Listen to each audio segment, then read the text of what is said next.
Jesus explains, "When I speak to you, strength flows to you." February 9th, 1955, message 6186, from Jesus through Bertha Dudde, spoken by Pascal. When I speak to you humans, strength flows to you, indescribably effective, even if you do not feel it physically. For I only speak to the soul. I speak words that are beneficial for your spiritual life, and this is felt by the soul that is willing to listen to me. The strength you now receive is likewise of a spiritual nature, thus it could hardly be felt by man's sensory organs. Yet the soul matures, and much more quickly at that, the more often it allows me to speak to it. And the reason for why it is not so obvious to you men is that a noticeable benefit, a perceptible progress, could prompt the soul to imitate me out of selfish motives, through calculation, and thereby it would remain unsuccessful.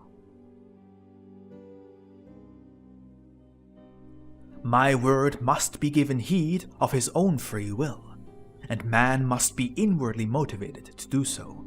He must long for my presence, and only wish for me to speak to him, out of love for me. He must not be stirred to do so by promises or successes, things he might control himself, for his striving would be worthless for the soul. Yet you receive strength unmeasured, even if you cannot prove it as a human, for my speech is the manifestation of my strength of love, flowing over you out of necessity. I can only tell you that your soul, touched by this my strength of love, receives an immense blessing, for something spiritual flows down to earth in order to grant it bliss. But all these words would be empty if the effect could not be recognized by man's nature, which is permeated by my spirit of love. And so, once again, it can only be called a spiritual effect, but it does not cause a physical change, which would be visible evidence, something I do not give because of man's free will.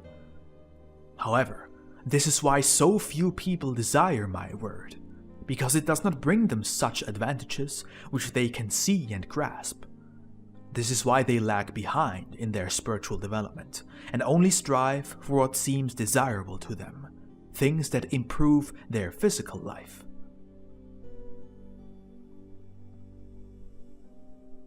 They lack love for me, that which alone would make them desire my word, and so they miss out on many things, and their souls suffer for it.